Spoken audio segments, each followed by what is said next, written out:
Hello everyone, welcome to Science think.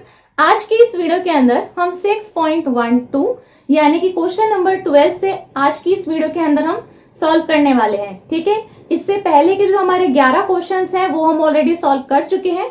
अगर आपने वो वीडियो नहीं देखी है तो ऊपर आई बटन में आप उसको क्लिक करके भी देख सकते हैं, उसका लिंक आपको ऊपर मिल जाएगा। तो चलिए बिना टाइम वेस्ट किए हम स्टार्ट करते हैं क्वेश्चन नंबर 12 से। यहाँ पर जो है आज मैं इस वीडियो के अंदर आपको पूरा जो है बताऊंगी किस तरीके से अप्रोच रखनी होती है क्वेश्चंस को सॉल्व करने में, कैसे आप उसका आंसर को फाइंड आउट कर सकते हैं। सिर्फ कैलकुलेशन पार्ट को हम छोड़ देंगे, ठीक है, प्लस माइनस जो होता है उसमें हम टाइम वेस्ट नहीं करेंगे। आंसर आपको यहाँ पर समझ में आ जाएगा, ठीक है, कैसे सॉल्व करना होता है। चलो स्टार्ट करते हैं 6.12 से। आप क्वेश्चन को यहाँ पर भी पढ़ सकते हैं या फिर अपनी बुक निकाल कर भी पढ़ सकते हैं, ठीक है। देखो 6.12 जो क्वेश्चन है उसके अंदर वो कह रहा है enthalpies of formation of CO gas, CO2 gas, N2O gas, चारों आपको ये गैस दे रखी है, ठीक है, आर इतना इतना इतना रिस्पेक्टिवली। सो रिस्पेक्टिवली इसने बोला है, इसका मतलब ये होता है कि जो आपका फर्स्ट जो CO गैस है उसकी वैल्यू इस -110, उसके बाद जो आपकी CO2 गैस है उसकी नेक्स्ट वैल्यू होगी, है ना। सो मतलब ये आपका 1-to-1 कॉरेस्पॉन्डेंस बताता है। रिस्पेक्टिवली का मतलब ये होता है, सो CO के लिए फर्स्ट वाली वैल्यू है, CO2 के लिए सेकंड वाली वैल्यू है, इस तरीके से। अब आगे कह रहा है find the value of delta R H for the reaction. Reaction आपको दी हुई है। देखो सबसे पहले जो डाटा आपको दिया हुआ होता है आप पहले उसको लिख लो, ठीक है। आपको ये स्टेटमेंट की फॉर्म में दिया है, यहां पर हम इसको लिख लेते हैं। देखो कैसे लिखते हैं इस डाटा को। इसने कहा है कि enthalpies of formation, so enthalpy of formation बोला है, सो इसके लिए हम क्या लिखेंगे, डेल्टा एच ऑफ फॉर्मेशन, मतलब स्मॉल f लिखना पड़ेगा। जैसे हम एंथैल्पी ऑफ एटोमाइजेशन पढ़ते हैं सो हम स्मॉल a से डिनोट करते हैं, है ना।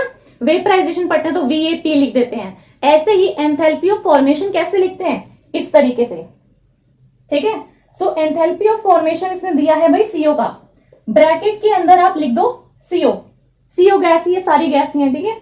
तो यहां पर है इसकी -110 किलोजूल पर मोल में है सारी वैल्यूज। मैं बता रही हूं किस तरीके से डाटा लिखना है, ठीक है। देखो दूसरी इसने दी है enthalpy of formation of CO2। CO2 की कितनी दी हुई है भाई, यहां पर दी हुई है -393, ठीक है। ये इसकी वैल्यू सेम ही है, ठीक है, मैं लिख नहीं रही बार बार, किलोजूल पर मोल में ये सारा। और एंथैल्पी ऑफ फॉर्मेशन ऑफ कितना दिया है, N2O का दे रखा है 81, ठीक है। Enthalpy of formation of N2O4 कितना दे रखा है 9.7। देखो ये आपका जो है डाटा दिया हुआ है, ठीक है। मैंने आपको इस तरीके से इनकी वैल्यूज लिख के दिखा दी हैं। सो ये आपका एंथैल्पी ऑफ फॉर्मेशन CO का, CO2 का, N2O का, N2O4 का, ठीक है। फर्स्ट लाइन का मैंने लिख दिया। अब देखो दूसरी लाइन में ये आपको एक इक्वेशन दे रखी है, एक रिएक्शन दे रखी है। क्या रिएक्शन है, रिएक्शन है आपकी N2O4 प्लस 3CO, ये भी आपकी गैस है, ये भी आपकी गैस है। ये आपको दे रहा है N2O which is your gas plus 3CO2, ये भी आपका गैस ही है, ठीक है। ये आपको दिया है, ये भी आपको दिया है। इस रिएक्शन के लिए आपको एंथैल्पी चेंज निकालना है। डेल्टा H और स्मॉल r का मतलब है enthalpy change for this reaction. जिस रिएक्शन के लिए पूछ रहा है उस रिएक्शन का एंथैल्पी चेंज आपको निकालना है, ठीक है। सो आप किसकी हेल्प लोगे, इस डाटा की हेल्प लोगे। सो इसका हम जो है सीधा सीधा एक फॉर्मूला लगाएंगे इसके अंदर, ठीक है। अब डाटा मैंने यहां पर लिख दिया, इसको मैं हटा रही हूं। देखो क्योंकि हमें इस रिएक्शन का एंथैल्पी चेंज निकालना है, सो डेल्टा H रिएक्शन, ये आपको अपनी बुक के अंदर भी मिल जाएगा, ठीक है। ये इक्वल होता है सम ऑफ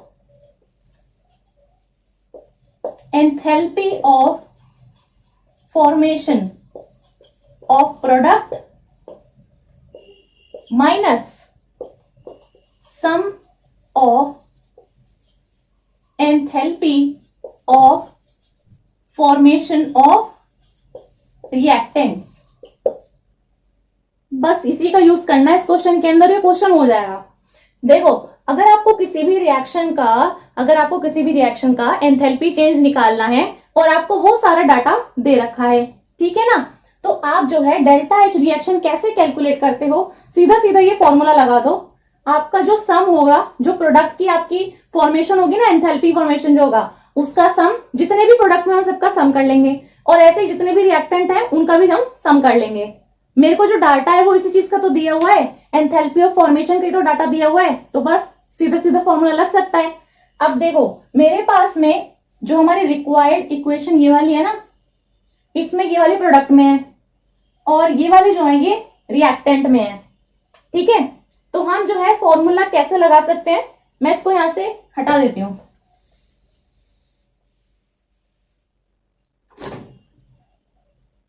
देखो हमारा जो डेल्टा एच रिएक्शन हो जाएगा, प्रोडक्ट में मेरे पास में देखो कौन कौन सी चीजें थी, N2O और 3CO2 है ना, मेरे पास में ये चीज थी।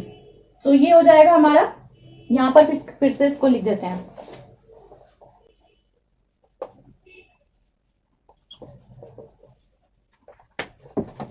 देखो प्रोडक्ट में मेरे पास में है N2O और 3CO2, ठीक है। सो हम इनका एंथैल्पी ऑफ फॉर्मेशन का जो सम होगा उसको यहां पर रख देते हैं। लिखते कैसे हैं, इस तरीके से लिखते हैं, enthalpy of formation of N2O plus enthalpy of formation of CO2। देखो ये दोनों चीजें मेरी प्रोडक्ट में है ना, लेकिन एक चीज देखो, N2O का यहां पर देखो 1 मोल है, लेकिन CO2 का यहां पर 3 मोल है। सो हम यहां पर जो कोफिशिएंट है ना उससे भी मल्टीप्लाई करते हैं, तो हम इसको इस तरीके से लिखेंगे, ये किसका हुआ, प्रोडक्ट के लिए। अब क्या करना है, माइनस रिएक्टेंट, है ना, ये वाला फॉर्मूला लगाया मैंने। सो माइनस हो जाएगा रिएक्टेंट के लिए, रिएक्टेंट के अंदर देखो क्या है, N2O4।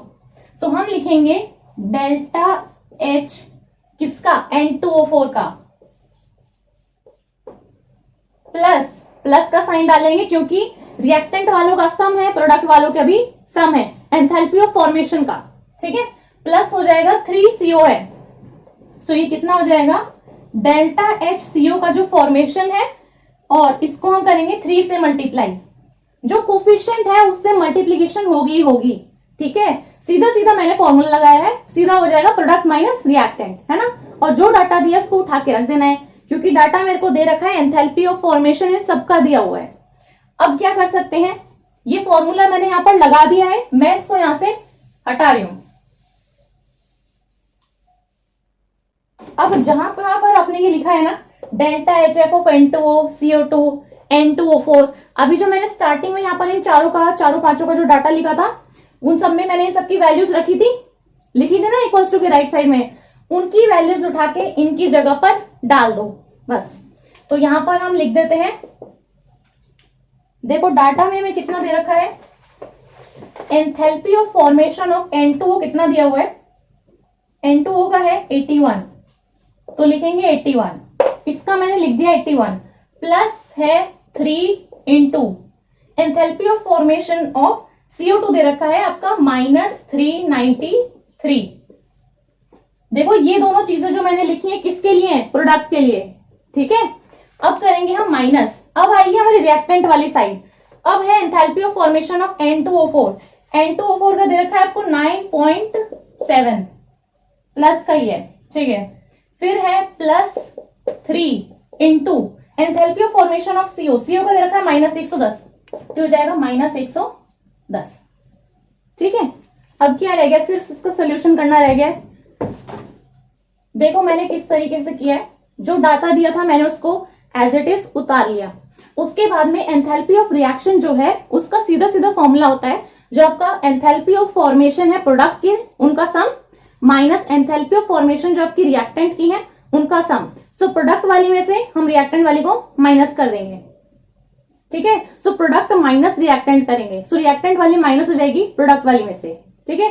प्रोडक्ट माइनस रिएक्टेंट करोगे, इसके साथ में आपको कोफिशिएंट्स का भी ध्यान रखना है, ठीक है। कोफिशिएंट्स का ध्यान रखेंगे, उसके बाद में कोफिशिएंट्स के साथ में इनको लिख लेना है, जो भी आपकी वैल्यूज गिवन है उन्हीं वैल्यूज को उठा के रखना है और सीधा आपको इसको सॉल्व कर देना है, ठीक है। इसको आप सॉल्व करोगे तो यहां पर मैंने इसका आंसर लिखा हुआ है, आंसर इसका आएगा -777.7 किलो जूल पर मोल, ठीक है, इतना आएगा तो वो अप्रोक्सीमेटली हो जाएगा का -778 किलो जूल पर मोल। कैलकुलेट कर लेना इस पूरे को, ठीक है, इतना ही आना चाहिए आंसर आपका। मैंने आपको बता दिया कि कैलकुलेट किस तरीके से किया है, ठीक है। सो ये था हमारा 12th क्वेश्चन।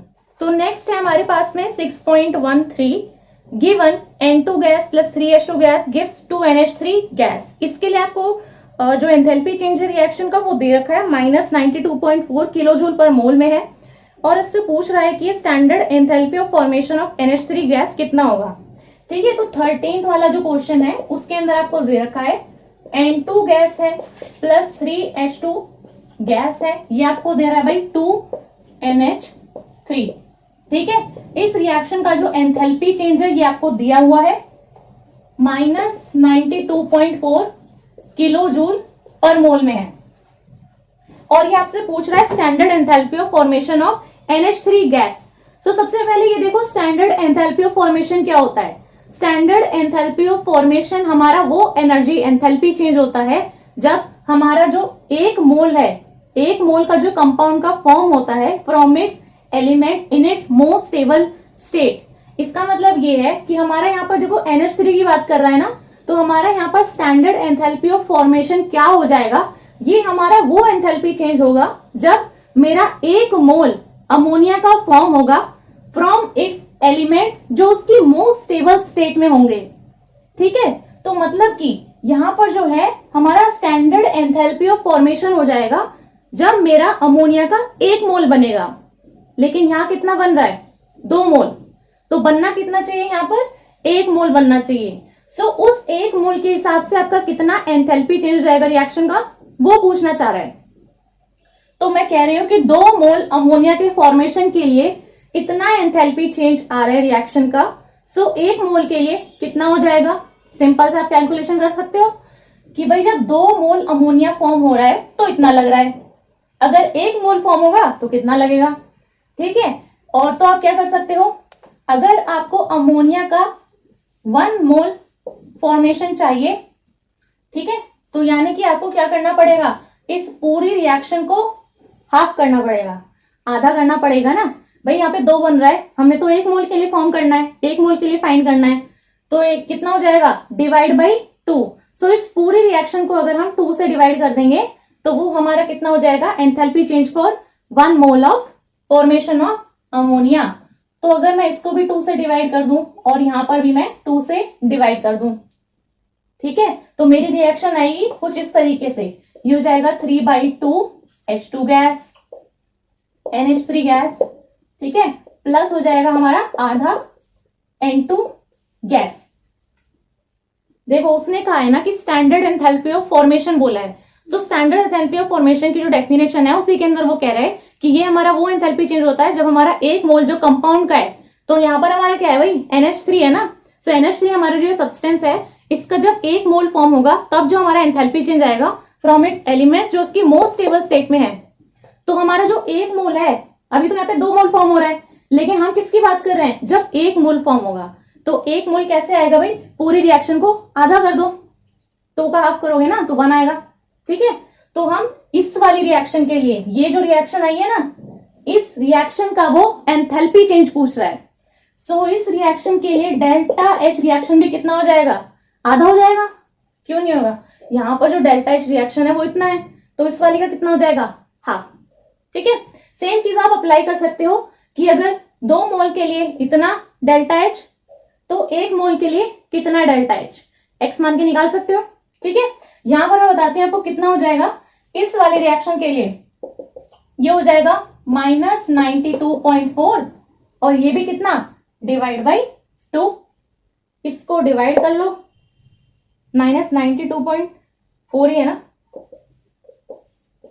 माइनस का 46.2 किलो जूल मैंने आंसर यहाँ पे लिखा हुआ है, ठीक है। तो यहाँ पर जो आंसर है वो आपका यही आना चाहिए। तो यहाँ पर आपसे जो है 2 मोल के लिए इतना दे रखा था, तो 1 मोल के लिए उसका सीधा आधा हो गया, ठीक है। सो ये हमारा था क्वेश्चन नंबर 13। अब आते हैं क्वेश्चन नंबर 14 पे। क्वेश्चन नंबर 14 के अंदर देखिए, calculate the standard enthalpy of formation of CH3OH which is liquid from the following data. आपको स्टैंडर्ड एंथैल्पी ऑफ फॉर्मेशन निकालना है CH3OH लिक्विड। ठीक है, आपको जो है रिएक्शन दे रखी है और इनका डाटा भी आपको प्रोवाइडेड है। सो यहाँ पर देख लेते हैं भाई, यहाँ पर आपके पास है क्वेश्चन नंबर 14 में। देखो रिएक्शन यहाँ पर आपको लिख देती हूँ, फिर मैं आपको इसको एक्सप्लेन कर दूंगी। तो यहाँ पर जो है हमें ये डाटा दिया हुआ है, ठीक है, ये डाटा आपकी बुक के अंदर भी लिखा हुआ है। तो ये आपकी जो है रिएक्शंस हैं और ये आपकी जो है स्टैंडर्ड जो आपको वैल्यू से रखी है, नॉट का साइन लगा, इसका मतलब वो स्टैंडर्ड है। ठीक है, सो ये आपकी है standard enthalpy for this reaction. First वाली जो रिएक्शन है ये आपकी है कंबशन के लिए और ये आपकी फॉर्मेशन के लिए है। ठीक है ना, आपको जो नीचे छोटा सा सिंबल लिखा होता है उससे पता चलता है। अब ये आपसे कह रहा है standard enthalpy of formation of CH3OH liquid के लिए। तो अब इसने पूछा है standard enthalpy of formation of CH3OH liquid, इसकी फॉर्मेशन के लिए पूछा है ना। तो इसकी फॉर्मेशन के लिए रिएक्शन क्या होगी, हमें पहले वो लिखनी चाहिए। तो हमें जो है इस CH3OH लिक्विड की जो बात कर रहा है ना, इसके फॉर्मेशन के लिए जो एंथैल्पी चेंज है वो उस स्टैंडर्ड एंथैल्पी ऑफ फॉर्मेशन की बात कर रहा है। तो ये हमारा कैसे फॉर्म होगा, हमें पता है भाई ये इसके एलिमेंट से फॉर्म होगा जो इसकी मोस्ट स्टेबल स्टेट्स में होंगे। ठीक है, सो यहाँ पर जो है आपको ऐसे एलिमेंट्स लेने हैं कि सीधा आप लोगे यहाँ पे कार्बन और इसके अंदर क्या है हाइड्रोजन और क्या है ऑक्सीजन। सो हाइड्रोजन देखो कितने हैं, 4 हाइड्रोजन है ना, तो इसका मतलब हम लेंगे 2H2 गैस, 4 हाइड्रोजन हो गए ना। ऑक्सीजन कितना है, एक ही है, तो हम ले लेंगे यहाँ पर हाफ O2। तो ये मेरी क्या है रिक्वायर्ड इक्वेशन है। ठीक है, क्योंकि देखो इसने बात की है स्टैंडर्ड एंथैल्पी ऑफ फॉर्मेशन, तो हमें पहले जो हमें चाहिए ना, जो हमें रिक्वायर्ड है, पहले हम उस रिक्वायर्ड इक्वेशन को लिखते हैं। तो यहाँ पर मैंने इस इक्वेशन को लिख लिया है। अब इस रिएक्शन के लिए वो मेरे से पूछ रहा है स्टैंडर्ड एंथैल्पी ऑफ फॉर्मेशन। ये चीज मैंने वो लिखी है जो वो मेरे से मांग रहा है। ठीक है, स्टैंडर्ड एंथैल्पी ऑफ फॉर्मेशन आपको लिखना भी आना चाहिए ये चीज। तो जब वो स्टैंडर्ड की बात कर रहे हैं तो हम नॉट का साइन यहाँ पर यूज करेंगे। ठीक है, क्वेश्चन के अंदर भी उसने यूज कर रखा है, आप चाहे देख सकते हैं। अच्छा, अब देखो, अब ये कह रहा है हमसे इसकी वैल्यू हमें फाइंड आउट करनी है। तो हम फाइंड आउट किससे करेंगे, इन डाटा का यूज करके। ठीक है, सो ऐसे क्वेश्चंस में जहां पर आपको रिएक्शंस दे रखी हैं, उनका डाटा दे रखा है और आपको इस रिएक्शन के लिए निकालना है। ठीक है, तो ऐसी रिएक्शंस के अंदर आपको ऐसे अप्रोच रखनी होती है कि हमारी ये रिएक्शन इन रिएक्शंस में फेर बदल करके, यानी प्लस माइनस किसी कोफिशिएंट से मल्टीप्लाई करके कैसे हम इस रिएक्शन को ला सकते हैं, इस चीज पे आपको ध्यान देना होता है। देखो यहां पर हमें दिख रहा है एक तो CH3OH लिक्विड है, ये है, ये है, ये है। ठीक है, तो हम इन चीजों को जो है इन रिएक्शंस के अंदर फाइंड करते हैं। देखो कैसे करना है, यहां पर जो हमारा स्टैंडर्ड एंथैल्पी ऑफ फॉर्मेशन है ये इक्वल हो जाएगा, देखो कार्बन सॉलिड, इसको मैं लिख देती हूँ रिक्वायर्ड इक्वेशन। ठीक है, ये रिक्वायर्ड इक्वेशन है हमारी। सो एंथैल्पी ऑफ फॉर्मेशन इक्वल हो जाएगा, देखो कार्बन सॉलिड है, यहां पर किस इक्वेशन में कार्बन सॉलिड है, ये रहा कार्बन ग्रेफाइट मतलब कार्बन सॉलिड। ठीक है, सो कार्बन सॉलिड ये रहा, किस इक्वेशन में है, इसको नाम दे दो इक्वेशन नंबर 1, इसको नाम दे दो इक्वेशन नंबर 2 और इसको नाम दे दो इक्वेशन नंबर 3। ठीक है, सो इक्वेशन नंबर 2 में मेरे पास में है कार्बन सॉलिड, तो जो रिक्वायर्ड इक्वेशन है उसमें भी कार्बन सॉलिड मेरा रिएक्टेंट साइड में है और एक ही मोल है। और जो मेरी सेकेंड रिएक्शन है, जो सेकेंड इक्वेशन है मेरे पास में, उसमें भी कार्बन जो सॉलिड है वो मेरा रिएक्टेंट साइड में भी है और एक ही मोल है। तो यहां पर हम इसको कैसे लिखेंगे, सीधा प्लस का इक्वेशन नंबर 2। ठीक है, आगे देखो यहां पर है 2H2 गैस। सो यहां पर मेरे पास में H2 गैस कहां पर है, H2 गैस मेरी ये रही, इक्वेशन नंबर 3 में है। लेकिन जो मेरे को रिक्वायर्ड इक्वेशन है उसमें मेरे पास में 2 मोल यूज हो रहा है H2 का, 1 मोल नहीं यूज हो रहा। तो क्योंकि मेरे को 2 मोल चाहिए तो हमें इक्वेशन नंबर 3 को 2 से मल्टीप्लाई भी करना पड़ेगा। ठीक है, तो हम लिखेंगे यहां पर प्लस ऑफ 2 इंटू इक्वेशन 3। हम इक्वेशंस की फॉर्म में लिख रहे हैं। ठीक है ना, कि इक्वेशन 2 प्लस और 3 वाली जो इक्वेशन है उसको हम 2 से मल्टीप्लाई कर देते हैं। अब देखो अब यहां पर सीधा आओ ना CH3OH पे आओ। CH3OH यहां पर जो मेरी रिक्वायर्ड इक्वेशन है इसमें ये प्रोडक्ट साइड में है, और यहां पर जो CH3OH है ये मेरा फर्स्ट वाली इक्वेशन में है लेकिन रिएक्टेंट साइड में है। सो चाहिए मेरे को ये प्रोडक्ट साइड में लेकिन है वो रिएक्टेंट साइड में, तो हम इसमें क्या करेंगे माइनस। सो हम -1 से इसमें मल्टीप्लाई कर सकते हैं या फिर सीधा लिख सकते हो माइनस इक्वेशन 1। ठीक है, बात तो वही है ना, -1 से मल्टीप्लाई कर दो या माइनस इक्वेशन 1 लिख दो, एक ही बात है। तो हमारे पास में आ जाती है बस इतनी चीज। अभी देखो हम हाफ O2 की यहाँ पे बात कर रहे हैं। अगर आप O2 को देखोगे, O2 आपकी इस रिएक्शन में भी है, इस रिएक्शन में भी है और इस रिएक्शन में भी है। तो अगर आपको ये कंफर्म करना होता है ना, जैसे मैंने अभी यहाँ पर लिखा इक्वेशन 2 + 2 × दिस एंड दिस, इस तरीके से आप इनको जो है इसमें पुट करके भी देख सकते हो। देखो अगर आप इक्वेशन 2 + 2 × इक्वेशन 3 करोगे और फिर इन सारी इक्वेशंस को सॉल्व करोगे ना, तो आपके पास में ये रिक्वायर्ड इक्वेशन आनी चाहिए। तो मतलब आप सही जा रहे हो। ठीक है, देखो O2 के लिए केस का बताऊं मैं, तो ये हो जाएगा इक्वेशन 2 में ये रहा O2 + 2 × इक्वेशन 3। इक्वेशन 3 में अगर मैं 2 से मल्टीप्लाई कर दूं तो आधा और आधा कितना हो जाएगा 1। सो प्लस O2, फिर है माइनस ऑफ इक्वेशन 1। इक्वेशन 1 कितनी है भाई 3/2 O2। तो कितना आ रहा है 1 O2, इधर भी 1 O2 और माइनस का 3/2 O2। सो 3/2 का मतलब क्या है 1.5। तो ये कितना हो जाएगा आपका O2 आएगा 2 - 1.5 विच इज इक्वल टू 0.5, और you can say half O2। सो लिखा है ना इक्वेशन में हाफ O2। ठीक है, तो जैसे कि हमने यहाँ पर ये डाटा लिखा हुआ है, हमें इसी वाले डाटा की जगह पर इन्हीं की वैल्यूज को उठाकर रख देना है। मतलब इक्वेशन 2 वाली जो वैल्यू है वो हमें यहाँ पर रखनी है। कितनी दी है -393। तो इक्वेशन 2 की जगह पर रख दो -393 + 2 × इक्वेशन 3 की कितनी दी है -286। सो बस आपको यहां तक करना आना चाहिए। वैल्यू तो कोई भी उठा के रख देगा इनकी जगह पर। ठीक है, माइनस इक्वेशन 1 की आपको सीधे सीधे दे रखी है -726, क्योंकि सारी ही सेम यूनिट्स में है, सारी किलो जूल पर मोल में दी हुई है। ठीक है, तो हम जो है एज इट इज उठा के इनको रख सकते हैं। तो मैंने बस यहाँ पर रख दी है। अब इनको आप कैलकुलेट कर लेना, -239 है। सॉल्व कर लेना इनको, -239 किलो जूल पर मोल आनी चाहिए इसकी वैल्यू। ठीक है, ये मैंने बता दिया है कि आपको अप्रोच कैसे रखनी है इनको सॉल्व करने में। सो ये था हमारा 14th क्वेश्चन। चलो अब हम देखते हैं question number 15। 15th question number के अंदर है calculate the enthalpy change for the process. Process आपको दे रखी है CCl4 गैस, ये दे रहा है आपको कार्बन कार्बन गैस, और आपको दे रही है 4Cl गैस।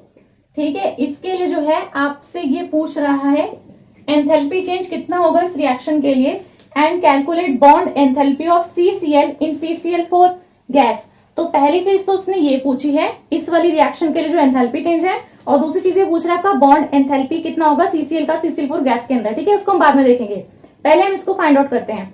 अभी देखो इसने जो है ना आपको ये 4 डाटा दे रखा है, 4 वैल्यूज दे रखी हैं। तो हम इन वैल्यूज का देखो कैसे यूज कर सकते हैं। अगर आपसे ये इस इक्वेशन के लिए पूछ रहा है, तो जो आपको ये डाटा दिए है ना, डेल्टा, वेपराइजेशन का, फॉर्मेशन का, एटमाइजेशन का, इन सबको आपको किस में लिखना पड़ेगा भाई, इक्वेशन की फॉर्म में लिखना पड़ेगा, वरना आपको कैसे पता कि किस वैल्यू का कैसे यूज करना है ना। पहले हम जो है इनसे इक्वेशन को लिखेंगे, इक्वेशन को देख के हमें पता चलेगा कि कौन सा डाटा हमें कैसे कैसे रखना है, किस कोफिशिएंट से मल्टीप्लाई करना है। सो पहले हम इनकी इक्वेशंस को लिखते हैं। देखो आपको दिया है डेल्टा H वेपराइजेशन CCl4 का। वेपराइजेशन का मतलब क्या है कि CCl4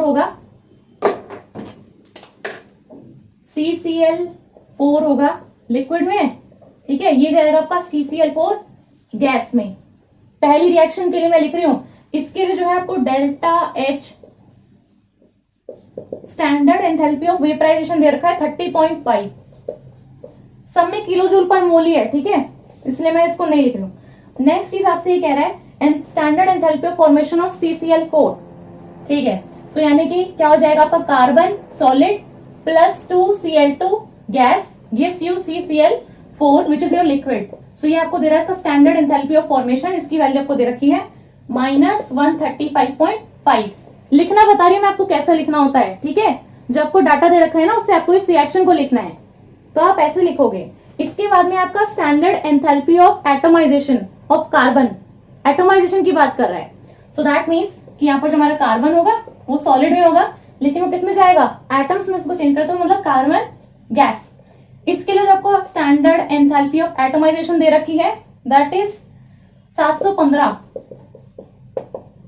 किलो जूल पर मोल, सेम है। नेक्स्ट है आपका enthalpy of atomization of Cl2, तो ये है Cl2 गैस। देखो पहले हमारा जो है ये Cl2 है, मतलब 2 क्लोरीन ऐसे जुड़े हुए होंगे, है ना। तो ये किस में हो जाएगा हमारा 2Cl में, मतलब एक Cl यहाँ एक Cl यहाँ, ठीक है ना। सो ये तो होगा ना हमारा एंथैल्पी ऑफ एटोमाइजेशन के लिए। सो ये हो जाएगा Cl2 will change to Cl, 2Cl हो जाएंगे, ठीक है, बोथ इन गैस। ये हो जाएंगे हमारे 242 किलो जूल पर मोल। Standard enthalpy of atomization is 242 है किलो जूल पर मोल है, ठीक है ना। जो डाटा आपको दिया था मैंने उसको इक्वेशन की फॉर्म में आपको लिख के दिखा दिया है, ऐसे आपको लिखना है। अब देखो ये डाटा ना आपको दिया हुआ है ना वैल्यूज के साथ में, तो इस डाटा का यूज करके आपको इस रिएक्शन के लिए फाइंड आउट करना है। So this becomes my required equation. Required equation मेरी ये वाली है, ठीक है। सो मेरे को इक्वेशन में चाहिए CCl4 गैस और फिर साइड में कार्बन गैस 4Cl गैस, है ना। बस इतनी सी चीज है मेरी इस रिएक्शन के अंदर। अब जो है हम इनको देखेंगे यहां पर, ये कहां से आ गया, यहां पर देखेंगे इनको हम। देखो CCl4 गैस कहां पर है, ये रहा, ठीक है। कार्बन गैस कहां पर है मेरा, कहां है, ये रहा, और है 4Cl गैस। सो Cl गैस ये रहा, ठीक है। तो उसका मतलब मेरे को एक इस वाली इक्वेशन की जरूरत है, एक इस वाली इक्वेशन की जरूरत है, और इस वाली इक्वेशन की जरूरत है। तो अब इसको हम लिखेंगे कैसे, देखो यहां पर जो हमारी रिक्वायर्ड इक्वेशन है, मेरी अप्रोच देखा करो किस तरीके से है, ठीक है। देखो CCl4 गैस मेरे को चाहिए, और जो डाटा मेरे को दिया है उसके अंदर CCl4 गैस क्या रिएक्टेंट साइड में है, नहीं है, प्रोडक्ट साइड में है। इधर भी एक ही मोल है, इधर भी एक ही मोल है, लेकिन प्रोडक्ट साइड में दिया हुआ है, लेकिन मेरे को कहां चाहिए, रिएक्टेंट साइड में। तो हम क्या करेंगे, माइनस, ठीक है। सो हम इस वाली इक्वेशन में माइनस से मल्टीप्लाई करेंगे, दैट इज -1। सो आप लिख सकते हो माइनस इक्वेशन को नाम दे दो यहाँ पे, इसको 1, इसको 2, इसको 3, इसको 4 नाम दोगे तभी तो लिखोगे ना यहाँ पे। तो इक्वेशन 1 को -1 करके लिख दो, ठीक है। मैंने लिखा डायरेक्टली माइनस इक्वेशन 1। अब देखो कार्बन गैस चाहिए मेरे को रिक्वायर्ड इक्वेशन के अंदर। सो ये कार्बन गैस का 1 मोल है, लेकिन प्रोडक्ट साइड में है, और जो हमें इक्वेशन दे रखी है इनमें ये जो मेरा कार्बन गैस है ये भी प्रोडक्ट साइड में ही है, 1 ही मोल है। तो हम क्या लिखेंगे, सीधा प्लस कर देंगे इक्वेशन 3 को। तो करो प्लस इक्वेशन 3, ऐसे देखा जाता है, ठीक है। अब है 4Cl गैस, 4 मोल है और प्रोडक्ट साइड में है, लेकिन जो डाटा मेरे को दिया है उसमें ये प्रोडक्ट साइड में तो है, लेकिन सिर्फ 2 ही मोल है। तो मेरे को 2 दूनी 4 करना पड़ेगा, तो मतलब 2 से और मल्टीप्लाई करना पड़ेगा। सो हम कैसे लिखेंगे, इक्वेशन 4 को 2 से मल्टीप्लाई करके लिखेंगे, लेकिन प्लस में ही, क्योंकि सेम साइड पे है। तो हम लिखेंगे +2 इंटू इक्वेशन 4। समझ में आई ना कैसे किया मैंने, इधर से देखा और इधर से मैच करना शुरू कर दिया, ठीक है जी। अब देखो आप जो है, जैसे मैं पहले वाले क्वेश्चन में सॉल्व कर रही थी ना, वैसे यहां पर भी आप इसको चेक करके देखो। चेक करके कैसे देखेंगे, यहां पर है हमारे पास में ये हमारे जो डाटा है इसके अंदर हम ये वाली चीज अप्लाई करते हैं, और हमारे पास में ये रिक्वायर्ड इक्वेशन आनी चाहिए, ठीक है। तो अगर हम इक्वेशन 1 को -1 करते हैं, सो यहां पर मैं कैसे लिखूंगी, देखो इक्वेशन 1 जो है मेरी, अगर हम इसको उल्टा कर देते हैं तो ये मेरी इक्वेशन बन जाएगी, ये हो जाएगी मेरी कि CCl4 गैस देगा CCl4 लिक्विड। ठीक है, मैं ये वाली जो चीज है ना, ये मैं इन इक्वेशंस में आपको अप्लाई करके दिखा रही हूँ कि क्या हम ठीक कर रहे हैं या नहीं कर रहे हैं। फिर मैंने किया प्लस इक्वेशन 3। अब इक्वेशन 3 को एज इट इज मैं यहां पर लिख दूं, carbon solid gives carbon gas. ठीक है, इसके बाद में है इक्वेशन 4 को 2 से मल्टीप्लाई करके मेरे को लिख लेना है। चलो मैं इक्वेशन 4 को 2 से मल्टीप्लाई करके भी यहां पर लिख लेती हूँ। तो ये जाएगा 4Cl गैस।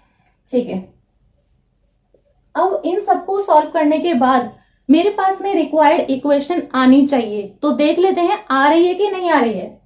यहां पर देखो हमारे पास में है CCl4 लिक्विड, कार्बन सॉलिड, सब चीज बिल्कुल अलग अलग है।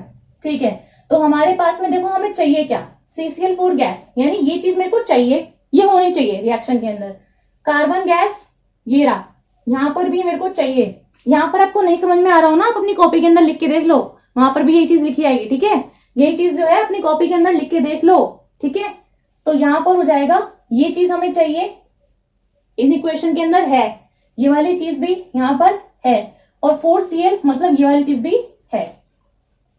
तो एक चीज देखो, यहां पर ये जो इक्वेशंस हैं, अगर इन सब इक्वेशंस के अंदर मैं ये वाली चीज अप्लाई करती हूं, ठीक है, तो मेरे पास में ये 3 चीजें मिल रही हैं। लेकिन इनके साथ साथ में ये कार्बन सॉलिड, 2Cl2 सॉलिड और CCl4 लिक्विड, मतलब ये 3 चीजें एक्स्ट्रा हैं। ये 3 चीजें मेरे को नहीं चाहिए। मेरे पास तो रिक्वायर्ड इक्वेशन में 3 ही चीज है ना, उसके अलावा थोड़ा ना कुछ है।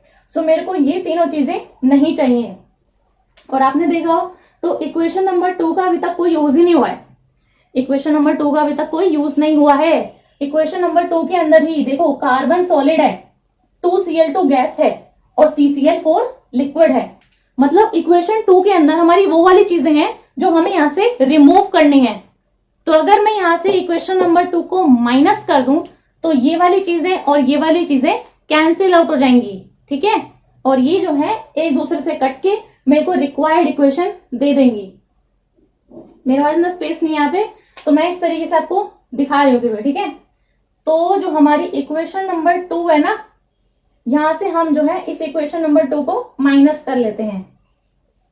अभी ये मैं कौन सी लिख रही हूं, इक्वेशन नंबर 2। ठीक है,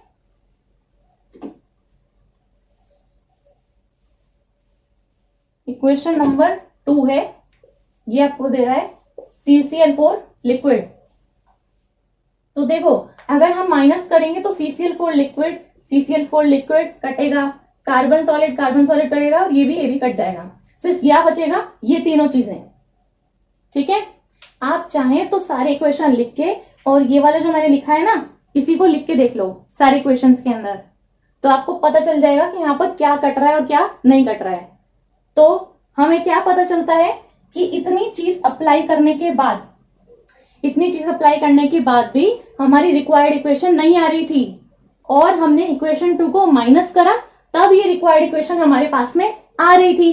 तो इसका मतलब इसे करने के बाद में आपको करना है माइनस इक्वेशन 2। समझे? तो हमें माइनस इक्वेशन 2 भी करना है।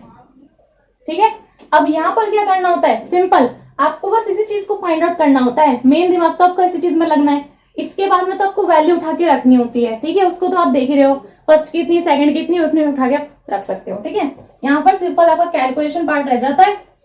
देखो कैलकुलेशन के लिए आप ऐसे लिखोगे, माइनस ऑफ इक्वेशन 1 है, इक्वेशन 1 की जो वैल्यू है उसको माइनस से मल्टीप्लाई कर दो, प्लस इक्वेशन 3 की कितनी वैल्यू है, कितनी है, 715 है, प्लस 2 इंटू इक्वेशन 4 की है 242, माइनस इक्वेशन 2 की कितनी है, माइनस 135.5।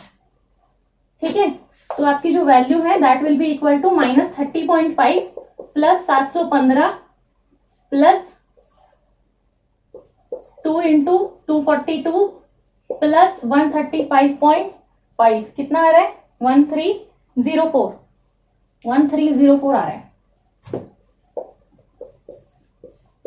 देखो जो भी प्लस माइनस है ना, इसे पूरा करने के बाद में आपके पास है 1304 किलो जूल पर मोल आना चाहिए, क्योंकि सारा डाटा आपका किलो जूल पर मोल में दिया हुआ है, तो आपका किलो जूल पर मोल में 1304 वैल्यू आनी चाहिए। ये आपका था पहला पार्ट, यानी डेल्टा एच रिएक्शन मैंने इस रिएक्शन के लिए फाइंड आउट किया है, जो आपका 1304 आया है। देखो उसके बाद में वो एक चीज आपसे और पूछ रहा है इसी क्वेश्चन के अंदर, वो आपसे पूछ रहा है CCl बॉन्ड की एंथैल्पी CCl4 गैस के अंदर, ठीक है। तो यहां पर आपने जो है यहाँ पे क्वेश्चन मार्क हटा दो, वैल्यू तो हमें पता चल गई ना, 1304 है, किलो जूल पर मोल में है, ठीक है। अब देखो यहां पर जो है आपका CCl4, ये जो है इसको, इस CCl4 की जो स्टैंडर्ड एंथैल्पी ऑफ ये जो रिएक्शन है आपकी, ये 1304 है। मतलब कि आपका जो CCl है ना, इसके चारों बॉन्ड ऐसे से ब्रेक हो गए, इसलिए आपको एक कार्बन मिल गया और 4 Cl मिल गए। इसके लिए आपका इतना डेल्टा एच रिएक्शन है। तो ये आपसे इन चारों बॉन्ड की नहीं, ये आपसे इनमें से सिर्फ एक बॉन्ड की पूछ रहा है। यहां पर जो आपने delta H reaction find out करा है वो CCl4 के लिए किया है। तो CCl4 में C और Cl के 4 बॉन्ड है, 1 2 3 4, तो ये चारों बॉन्ड टूटे होंगे तब इतना है। तो अगर एक टूटेगा तो कितना होगा, है ना। तो ये है 4 के लिए, तो एक के लिए कितना हो जाएगा, 1304 डिवाइड बाई 4, तो 1 का आएगा। इसको डिवाइड कर लेना, 326 आ रहा है।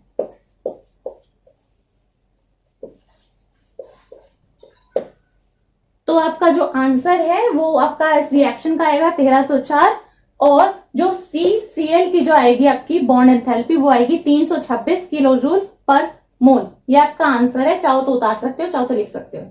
सो ये था हमारा क्वेश्चन नंबर 15। आप देख लेते हैं 16th क्वेश्चन। क्वेश्चन नंबर 16 में है, for an isolated system delta U is equal to 0, what will be delta S। Isolated system आपको बता रखा है, डेल्टा U 0 है, डेल्टा S वो पूछ रहा है। सो डेल्टा U 0 का मतलब है कि इंटरनल एनर्जी में चेंज जो है वो बिल्कुल 0 है। सो डेल्टा U गिवन है, तो मतलब रिएक्शन आपकी हो रही है, ठीक है। और डेल्टा S वो आपसे पूछ रहा है,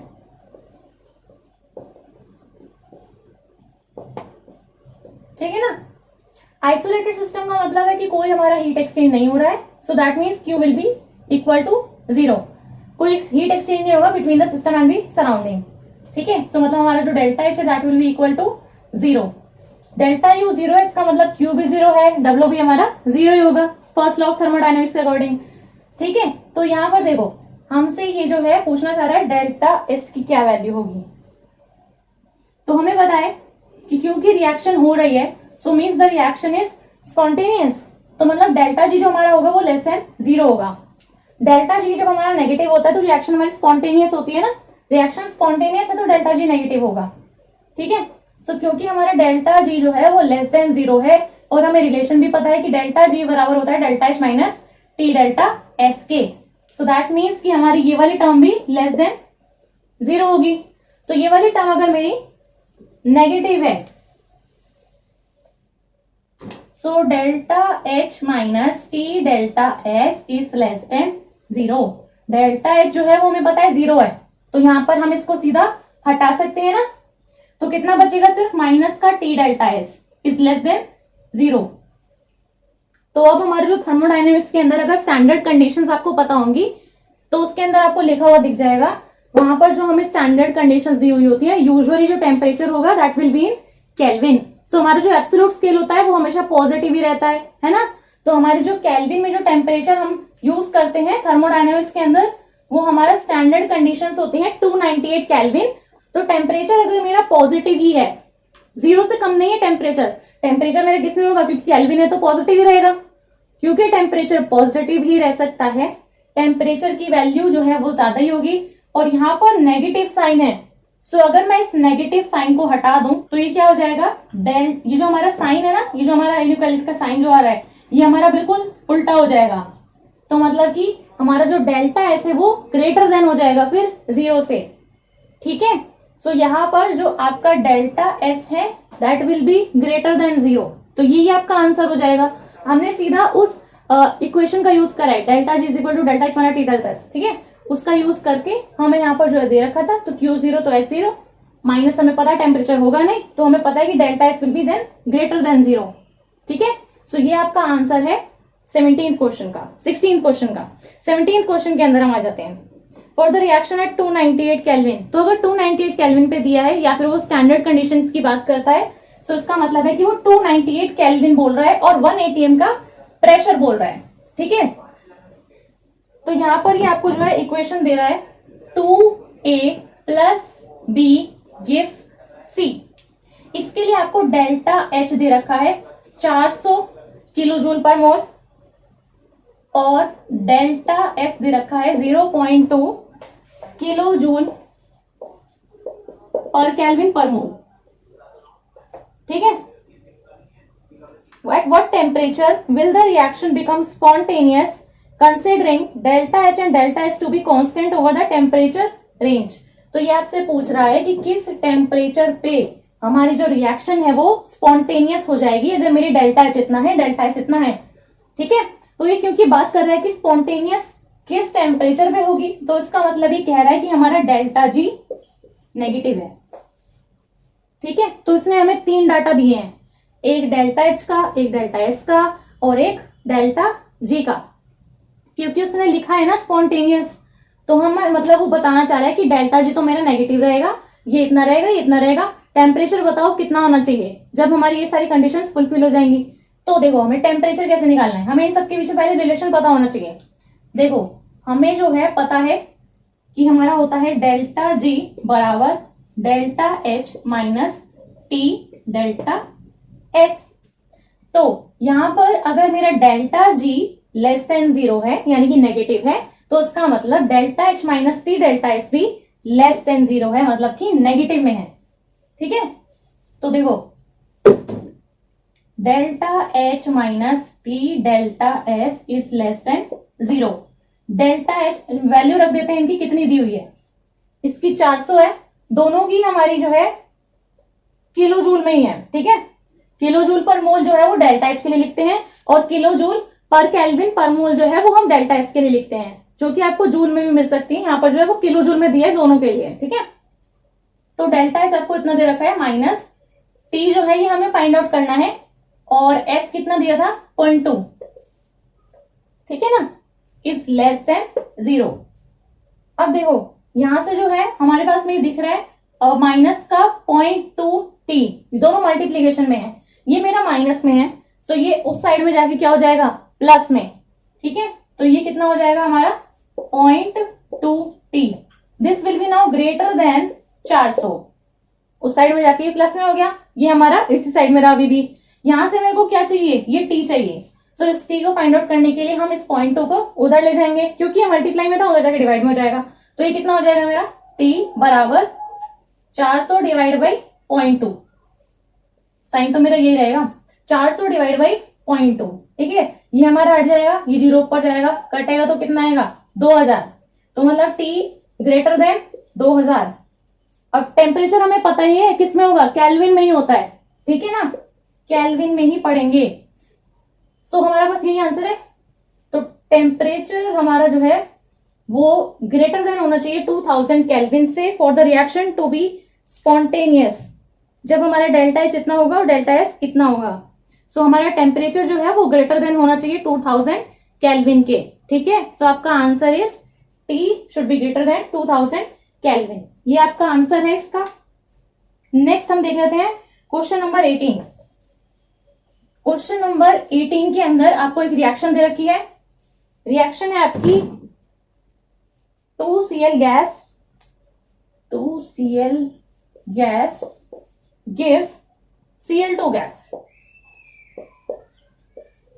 ये आपसे पूछ रहा है what are the signs of delta H and delta S। बस इतना सी क्वेश्चन है। डेल्टा H का साइन पूछ रहा है और डेल्टा S का भी साइन पूछ रहा है, मतलब नेगेटिव पॉजिटिव ये चीज पूछना चाह रहा है। ठीक है ना, सो हमें पता है ये हमारा एंथैल्पी चेंज है, ये हमारा एंट्रोपी चेंज है, इतना तो पता है। अब देखो रिएक्शन को देख के कैसे पता लगाते हैं सिर्फ, तो एंथैल्पी चेंज जो है वो हमें कैसे पता चलेगा। यहां पर जो है हमारे पास में दोनों चीज इस तरीके से है। ठीक है, यहाँ पर देखो मेरे पास में है 2Cl गैस और Cl2 गैस। इसका मतलब पहले जो है ये दोनों Cl ऐसे ऐसे थे, बिल्कुल इंडिपेंडेंट, एक इधर है, ठीक है। लेकिन यहाँ पर ये कैसे बन गया, एक Cl2 बन गया विच इज अ मॉलिक्यूल। तो Cl2 का मतलब क्या है कि Cl ऐसे जुड़ गए आपस में आके, तो मतलब कि क्या हुआ इनके बीच में, बॉन्ड फॉर्मेशन। और बॉन्ड फॉर्मेशन क्या होता है, एक्सोथर्मिक। सो जहां पर भी आपका बॉन्ड फॉर्मेशन होगा वो एक्सोथर्मिक होगा। भाई बॉन्ड बना, एनर्जी निकल गई। अगर इसी तरीके से हमारा बॉन्ड जो है वो ब्रेक करना होगा तो एनर्जी रिक्वायर्ड होगी, है ना। So bond formation is an exothermic reaction. Exothermic reaction के लिए डेल्टा एच इज नेगेटिव। मिल गया आंसर। अब दूसरा देखो, डेल्टा एस एंट्रोपी, मतलब ये डिग्री ऑफ रैंडमनेस हमें बताता है। डेल्टा एस क्या है, डिग्री ऑफ रैंडमनेस, कितना ज्यादा रैंडमनेस है। सो हमारा जो डेल्टा एस है वो हमारी एंट्रोपी चेंज है। सो गैस के जितने ज्यादा हमारे मॉलिक्यूल्स होंगे, जितना ज्यादा हमारा मोल होगा ना, उतनी ज्यादा रैंडमनेस रहेगी, उतना ही ज्यादा हमारा डेल्टा एस पॉजिटिव होगा। यहां देखो 2Cl का मतलब है कि हमारे पास में यहाँ पे दो मॉलिक्यूल है रिएक्टेंट साइड में, लेकिन हमें मिल क्या रहा है प्रोडक्ट साइड में, सिर्फ 1। सो हमारा 2 से 1 मॉलिक्यूल जा रहा है। यहाँ पे दो मॉलिक्यूल है लेकिन यहाँ पर सिर्फ एक ही है। So that is reducing. So अगर हमारे जो गैस के हैं वो रिड्यूस होते हैं molecules, number of molecules are reducing, तो इसका मतलब क्या है कि एंट्रोपी हमारी कम हो रही है। सो एंट्रोपी चेंज हमारा डिक्रीज होगा, तो मतलब कि ये भी हमारा नेगेटिव होगा। So delta H is negative because exothermic reaction है, क्योंकि बॉन्ड फॉर्मेशन हुआ है। डेल्टा एस भी नेगेटिव है क्योंकि हमारे नंबर ऑफ मॉलिक्यूल्स जो है गैसियस के वो भी डिक्रीज हो रहे हैं। बस इतना सही आपका आंसर था।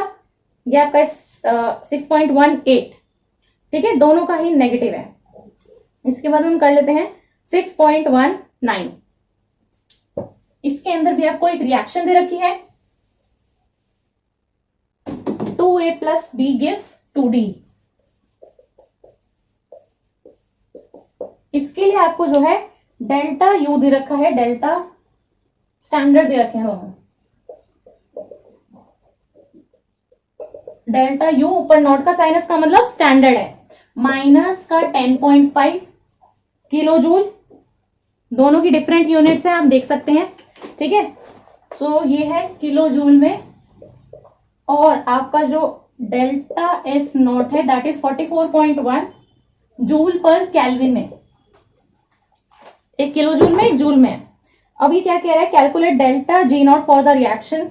मतलब ये आपसे स्टैंडर्ड जो है कंडीशंस पे दिया हुआ है, यू भी है और एस भी है और जी पूछ रखा है। तो डेल्टा जी हमें निकालना है इस रिएक्शन के लिए, product whether reaction is spontaneous. मतलब डेल्टा जी की वैल्यू निकालनी है, नेगेटिव आएगी तो स्पॉन्टेनियस है, पॉजिटिव आएगी तो स्पॉन्टेनियस नहीं है। So that is non spontaneous. देखो तो डेल्टा जी का फॉर्मूला लगा, सबसे पहले क्या होता है, डेल्टा जी बराबर होता है del H minus T del S. ये होता है ना मेरा फॉर्मूला।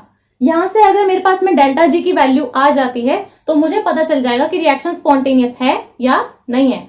यहां पर मेरे पास में क्या क्या डाटा है, इनमें से क्या मेरे को टी पता है, क्योंकि नॉट लगा हुआ है देखो सबके अंदर, तो वो लिख के नहीं देगा आपको चाहे कि 298 केल्विन पे है या फिर स्टैंडर्ड कंडीशंस हैं। लेकिन अगर उसने नॉट का साइन यूज करा इसका मतलब स्टैंडर्ड कंडीशंस हैं, तो इसका मतलब ये किस पे है, 298 केल्विन पे, ठीक है। बुक के अंदर स्टेटमेंट लिखी हुई है, पढ़ लेना वहां पे। देखो यहाँ पर नॉट का साइन है, इसका मतलब स्टैंडर्ड कंडीशंस, तो मतलब टेम्परेचर हमें दिया हुआ है, ठीक है। डेल्टा एच क्या दिया हुआ है, हाँ दिया हुआ है, और डेल्टा एच दिया हुआ है, नहीं दिया हुआ। हमें डेल्टा एच नहीं दिया हुआ, हमें तो डेल्टा यू दिया हुआ है। सो आप ये चीज देखो कि डेल्टा यू से हम डेल्टा एच निकाल सकते हैं, हाँ निकाल सकते हैं। यहां पर देखो हमारे पास में दूसरा आ जाता है,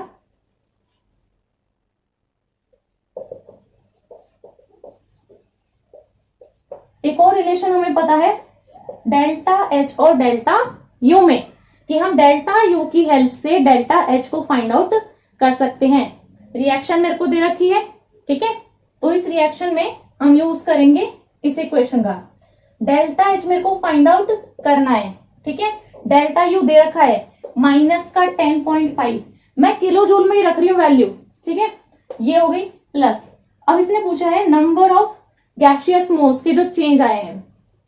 सो यहाँ पर देखो डेल्टा एन जी कैसे फाइंड आउट करेंगे, प्रोडक्ट में हमारे जो गैसियस मोल्स है माइनस रिएक्टेंट के जो है।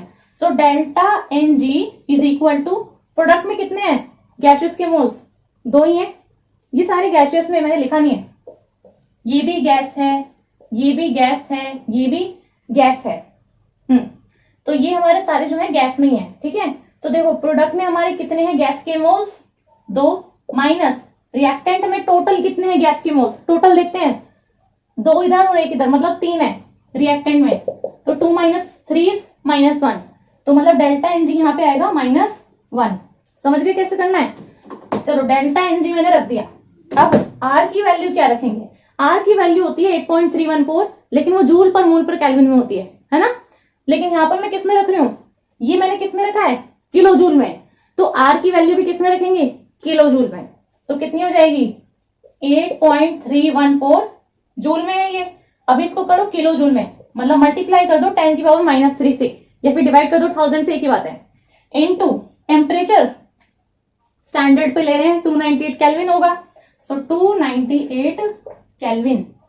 यूनिट्स वहीं पर रख सकते हो, काट के भी दिखा सकते हो, वरना ऐसे भी आपका चल जाएगा।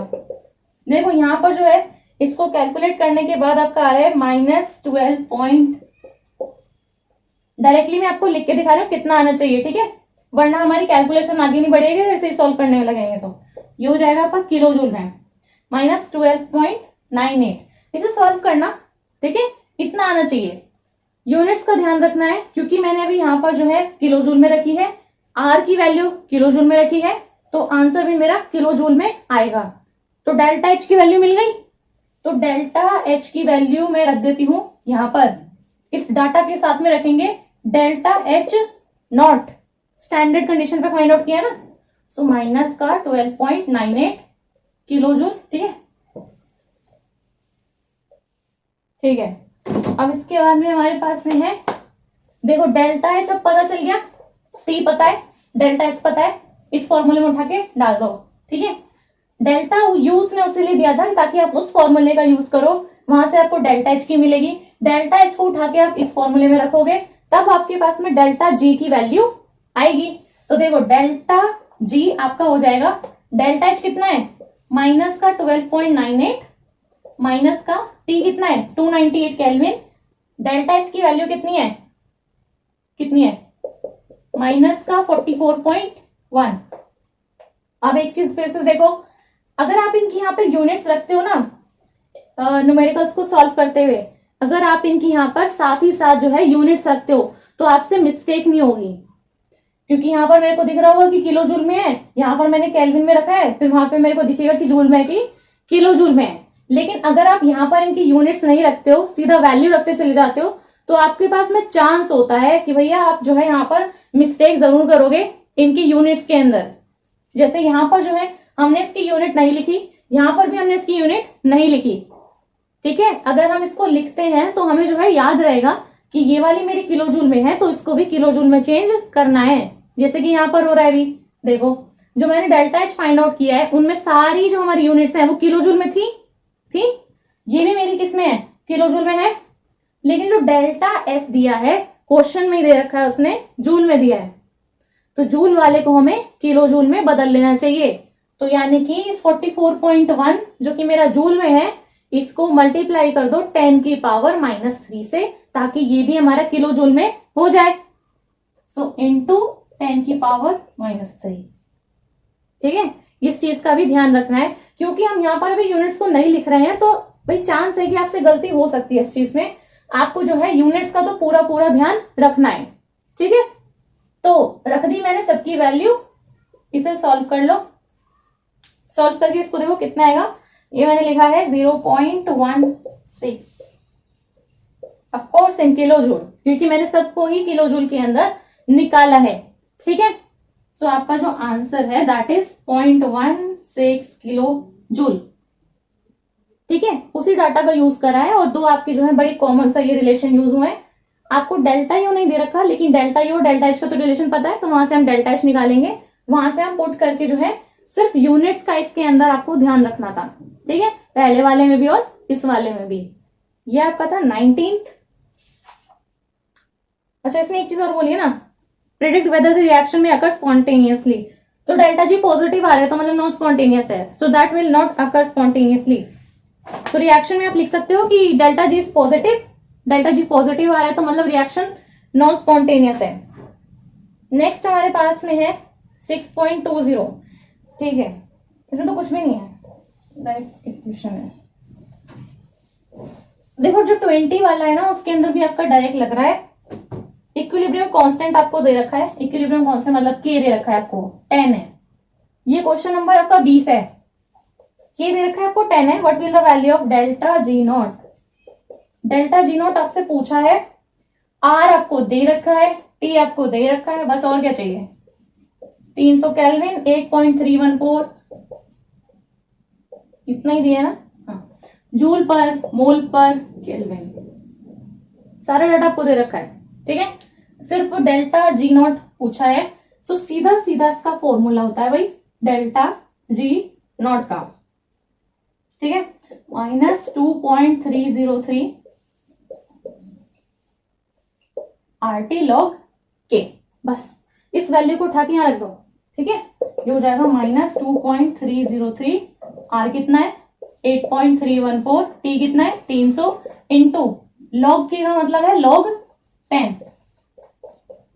ना समझ में आ रहा हो तो मैं फिर से बता दूं, -2.303 RT log K। सबकी वैल्यू इन्हीं की जगह पे रखनी है। -2.303 एज इट इज रहेगा। R की वैल्यू 8.314 गिवन है, T की वैल्यू 300 केल्विन गिवन है। उसके बाद में log K मतलब log 10। log 10 कितना होता है? 1 होता है। कैलकुलेशन सिंपल है बिल्कुल, है ना। log 10 आपका सिंपल 1 होता है। तो सिर्फ इतनी क्वेश्चन बची है, इन सबको मल्टीप्लाई करोगे तो कितना आ रहा है आपका? -5.744 किलो जूल पर मोल। ये मैंने आंसर लिखा हुआ, इतना आना चाहिए आपका। ठीक है, मल्टीप्लाई कर लेना इसको। तो ये आपका आंसर है -5.744 किलो जूल पर मोल। ये आपका आंसर है 20 का। डायरेक्ट फॉर्मूला था और कुछ नहीं है। इससे नेक्स्ट है आपके पास में 6.21। 6.21 में आपके पास में दो इक्वेशन है। Comment on the thermodynamic stability of NO gas given. दो इक्वेशन दे रखी हैं। ठीक है, पहले इक्वेशन यहीं पर लिख देते हैं भाई, माइनस ऑफ ये है half N2 gas, half O2 gas. ये आपको दे रहे हैं भाई NO गैस। इसका जो आपका डेल्टा H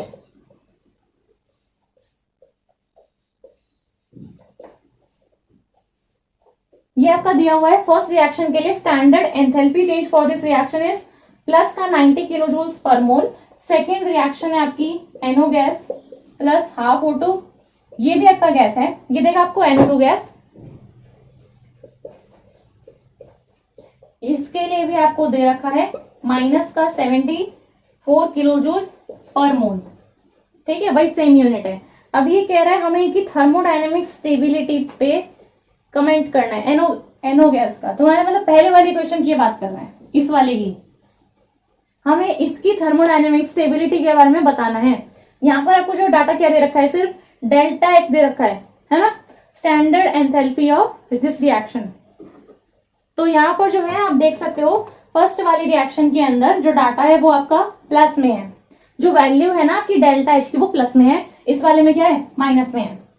तो क्योंकि ये आपकी प्लस में है, इसका मतलब यहाँ से जो आपकी एनर्जी है वो रिलीज नहीं हो रही है ना। So delta H is positive, इसका मतलब ये कम स्टेबल है। सो यानी कि ये वाली जो हमारी चीज है ये अनस्टेबल है।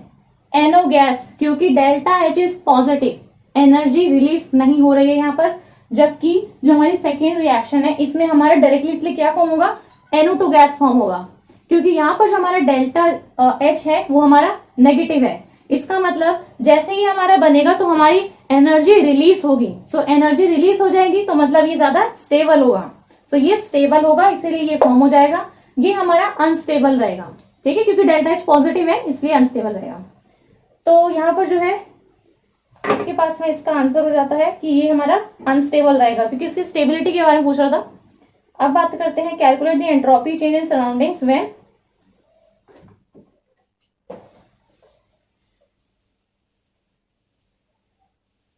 ये आपसे पूछ रहा है कि एंट्रोपी चेंज क्या होगा आपका सराउंडिंग का जब 1 mole of H2O liquid is formed under standard conditions. बोल रहा है स्टैंडर्ड कंडीशन पे है।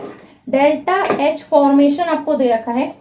So standard enthalpy of formation of water is -286 kilo joule पर मोल, 1 मोल H2O। तो यहाँ पर देखो आपको पता है कि हमारा जो यहाँ पर ये सिस्टम कंसिडर होगा वो हमारा यही होगा जिसकी हम बात कर रहे हैं, मतलब कि जो हमारा ये H2O लिक्विड है, ठीक है। सो हमें जो ये डाटा दिया है ना, तो जिस चीज को हम स्टडी कर रहे होते हैं, जिस चीज को हम पढ़ रहे होते हैं, वो हमारा सिस्टम कहलाता है। इसके अलावा यूनिवर्स में जो भी चीज होगी दैट इज सराउंडिंग, ठीक है ना। So that is surrounding. So अगर हमारा डेल्टा H जो है वो सिस्टम का इतना है, तो इसके लिए जो हमारा सराउंडिंग का हो जाएगा वो कितना हो जाएगा, delta H surrounding will be equal two plus का 286 किलो जूल पर मोल। तो यही हो जाएगा ना हमारा जो law of conservation of energy है, उसके अकॉर्डिंग जितना इसने निकाला होगा उतना इसने ले लिया होगा, है ना। तो ये हो जाएगा माइनस का 286, तो सराउंडिंग के लिए कितना हो जाएगा, क्योंकि ये हमारा सिस्टम है ना, तो सिस्टम का इतना है तो सराउंडिंग का प्लस 286। सो डेल्टा H हमारा सिस्टम के लिए सराउंडिंग के लिए हो जाएगा प्लस का 286 किलो जूल पर मोल। अब लेकिन ये एंट्रोपी चेंज के लिए पूछ रहा है, यानी कि डेल्टा S पूछ रहा है। सो आज से ये पूछना चाह रहा है डेल्टा S, और इसने लिखा है इन सराउंडिंग्स, ठीक है। सो हम लिखेंगे डेल्टा S सराउंडिंग। इन सबके ऊपर ना नोट लगा लेना, क्योंकि इसने जो है रिएक्शन के स्टेटमेंट के अंदर आपके लिखा हुआ है अंडर स्टैंडर्ड कंडीशंस, तो सीधा नोट लगा लेना सबके अंदर। सो हो जाएगा डेल्टा S नॉट, ये हो जाएगा आपका हीट एक्सचेंज जो है, और जिस टेम्परेचर पे वो हीट एक्सचेंज हो रहा है आपका, so that is equal to Q by T। So Q at constant pressure is delta H, तो हम इसको इक्वल टू लिख सकते हैं delta H of surrounding by T के। बस मिल गया आपको फॉर्मूला, डेल्टा H आपको पता है, T पता है, निकाल दो डिवाइड करके। सो ये आपका हो जाएगा डेल्टा S सराउंडिंग, नोट लगा लेना, डेल्टा H नोट लगा लेना, यहाँ पे भी सराउंडिंग कितना हो जाएगा, सराउंडिंग के लिए मैंने बताया ना प्लस का हो जाएगा, तो प्लस 286 होगा डिवाइड बाई स्टैंडर्ड कंडीशन बोली है, टेम्परेचर कितना 298 केल्विन। सो ये हो जाएगा आपका, ये है किलो जूल पर मोल में और ये है आपका केल्विन में, ठीक है। सो आप चाहे तो उसको जूल में भी कन्वर्ट कर सकते हैं। आपका जो इसमें आंसर आ रहा है दैट इज 959.73, ये आपका जो है जूल में है, ठीक है। तो अगर आप इसको मल्टीप्लाई कर दोगे फिर से 10 की पावर -3 से, तो ये आपका आंसर आएगा जूल पर केल्विन पर मोल में 959.73 में, ठीक है ना। सो आपको जो है इस फॉर्मूले का यूज करना है Q बाई T का। सो क्योंकि हमारा स्टैंडर्ड कंडीशन पे है तो ये हो जाएगा डेल्टा H बाई T। अब इससे आपको डेल्टा H पता चल रहा है सराउंडिंग का, जो उसने पूछा है, डिवाइड करके सीधा आंसर मिल जाएगा। तो यहाँ पर जो हमारा डेल्टा S होता है वो हम लिखते हैं किसमें, जूल पर मोल पर केल्विन में, ठीक है। सो आपका जूल होगा पर केल्विन पर मोल। सो आप जो है, जो आपको अगर किलो जूल में दे रखी है तो आप उसको जो है 10 की पावर -3 से मल्टीप्लाई करके जूल में कन्वर्ट कर सकते हो, किलो जूल वाले को, ठीक है। फिर आप सॉल्व कर लेना, बस वही आपका आंसर है। सो ये थे हमारे आखिरी के 11 क्वेश्चंस। मुझे उम्मीद है आपको ये वीडियो बहुत हेल्पफुल लगी होगी। अगर ये वीडियो आपको अच्छी लगी हो तो वीडियो को लाइक कर दें, अपने फ्रेंड्स के साथ में इस वीडियो को शेयर कर दें और मेरे चैनल को सब्सक्राइब करना ना भूलें। Thank you.